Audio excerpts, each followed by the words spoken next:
నీళ్లు.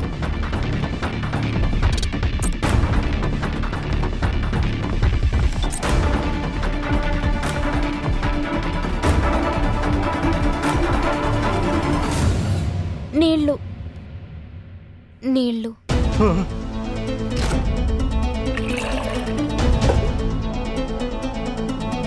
తీసుకోమ్మా.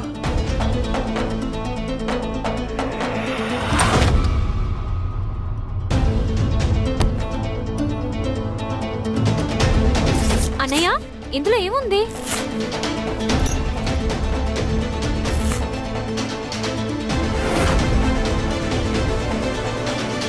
తనకి బోరు నీళ్ళు తాగి అలవట్లేదు కదా, ముళ్ళు బాగాలేకుండా పోతే. ఇంత కాస్ట్లీ మంచి నీళ్ళ? అది బాక్స్ మొత్తం కొనుక్కొచ్చా?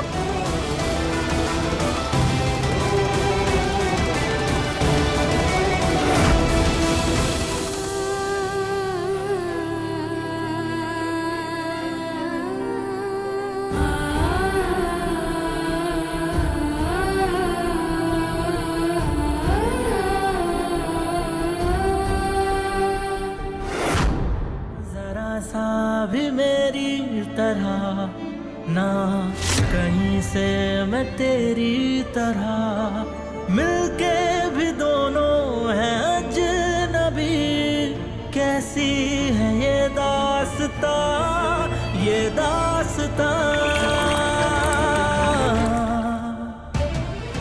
तू कहाँ मैं कहाँ तू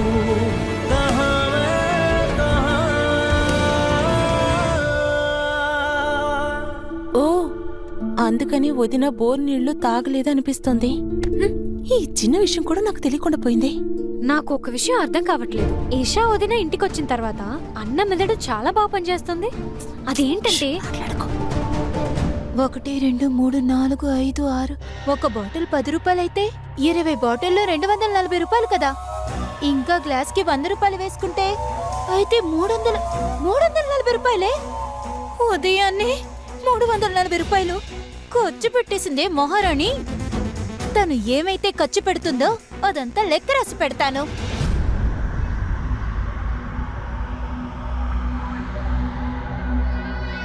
మొదటిసారి అత్తే లేదని ఫీల్ అవుతున్నాను. ఇక్కడ జరిగే విషయాలన్నీ నేను అత్తయ్యకి చెప్పే తీరుతాను. కానీ ఎలా చెప్పాలి?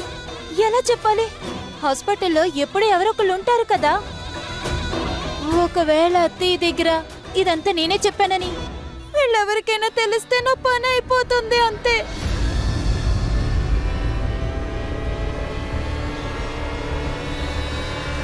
గ్లాస్ ఏంటి ఇంత వేడిగా ఉంది?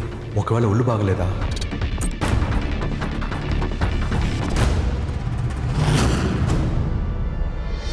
కవ్య, కాస్త చెక్ చేస్తావా? దీనికి ఒళ్ళు వేడిగా ఉంది.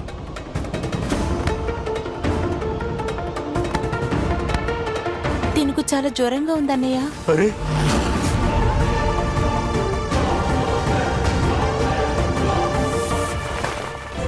అమ్మా అమ్మా అమ్మా. ఇదిగో ఈ గుడ్డని పిండి తన తలకి పెట్టు, నేను డాక్టర్ని తీసుకొస్తాను. అమ్మా దేవుడా, దీనికి ఎందుకు జ్వరం ఇంకా తగ్గట్లేదు? కావ్య, ఇదిగో డాక్టర్ వచ్చేంత వరకు ఈ టాబ్లెట్స్ ఇవ్వు. ఒకవేళ జ్వరం తగ్గినంత కొంచెం.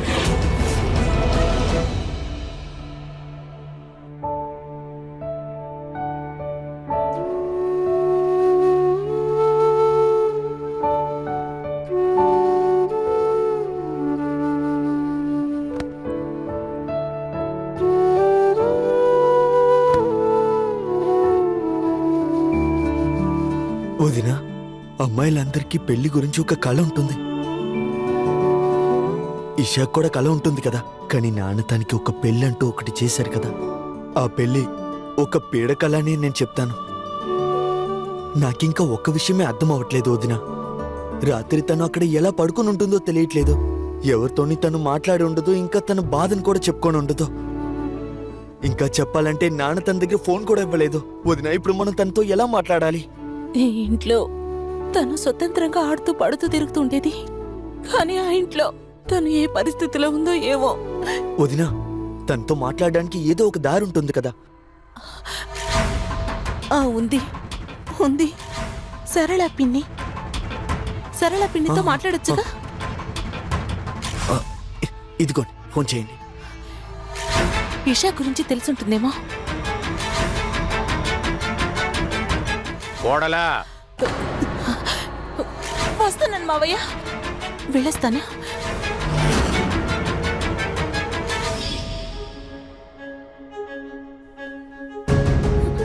అమ్మా, డాక్టర్ సార్, ఈ జ్వరం ఎందుకు తగ్గనంటోంది? ఎక్కువగా స్ట్రెస్ తీసుకోవడం వల్ల జ్వరం వచ్చింది, అలాగే ఈ ర్యాషెస్ కూడా వచ్చాయి. ఈ పరిస్థితిలో ఇలాంటి వాళ్ళకి ఎలాంటి మాత్రలు ఇవ్వాలంటే వాళ్ళ ఫ్యామిలీ డాక్టర్లు ఇచ్చే మందులే వాడాలి. అందుకని వేరే మాత్రలు ఇవ్వకండి, అందువల్ల రియాక్షన్ అవుతుంది. నేను బయలుదేరుతాను. అలాగేనండి, ధన్యవాదాలు. Thank you doctor. వాళ్ళ ఇంట్లో వాళ్ళకి ఫోన్ చేసి మాత్రల గురించి అడుగు. అమ్మా, అమ్మా, అమ్మా.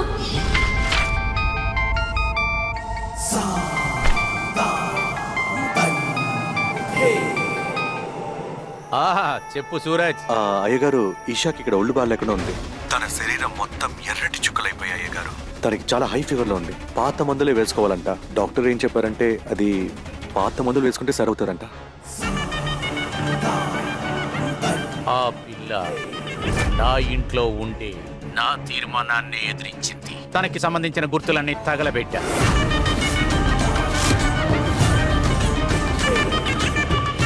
ఇక మీద తనకి వచ్చే కష్టం, వేదన దేని గురించి నాకు బాధ లేదు.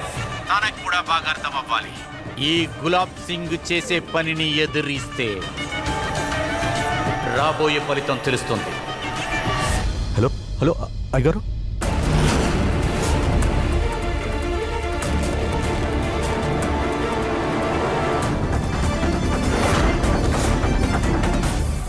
ఇలాంటి పరిస్థితి ఆ దేవుడు శత్రువు కూడా ఇవ్వకూడదు. ఇక్కడ ఈ అమ్మాయి బాధపడుతుంటే అక్కడ వాళ్ళ నాన్నకు దిగులేదు కదా.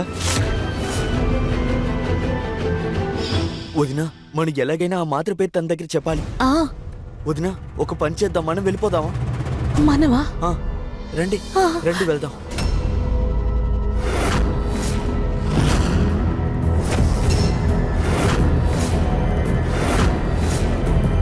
ఇషాకి ఇంత పెద్ద ఘోరం జరిగాక మనం నాన్నకి వ్యతిరేకంగా ఏది చేయకూడదు. నీతో ఒక అండగా చెప్తున్నా, నాన్న ఆల్రెడీ డిసప్పాయింటెడ్గా ఉన్నారు. ఇంక పైన నువ్వు ఏదైనా ఒక తప్పు చేసావనుకో, నువ్వు కూడా ఈ ఇంటి నుంచి వెళ్ళిపోవాల్సిందే. ఈ ఇంట్లో నాన్న ఇష్ట ప్రకారమే జరుగుతుంది. నాన్న ఏమంటున్నారు అదే మనం చెయ్యాలి.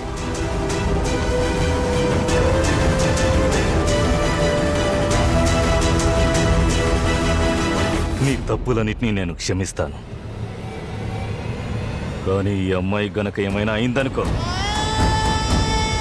ఈ తప్పుకి క్షమాపణ లేదు.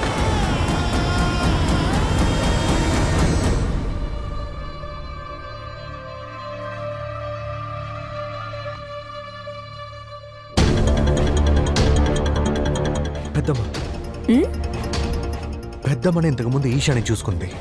అందువల్ల ఈషా ఎలాంటి మందులు వేసుకుంటుందో తనకు తెలుసు. కానీ నువ్వెందుకు అడుగుతున్నావని పెద్దమ్మ నిన్ను అడిగితే అప్పుడేమంటారు? అప్పుడు ఈశాని పెళ్లి చేసుకున్నట్టు పెద్దమ్మతో చెప్పేస్తారా? ఈషా ప్రాణాలని కాపాడడానికి పెద్దమ్మతో నిజాలన్నింటినీ నేను చెప్పే తీరాలి.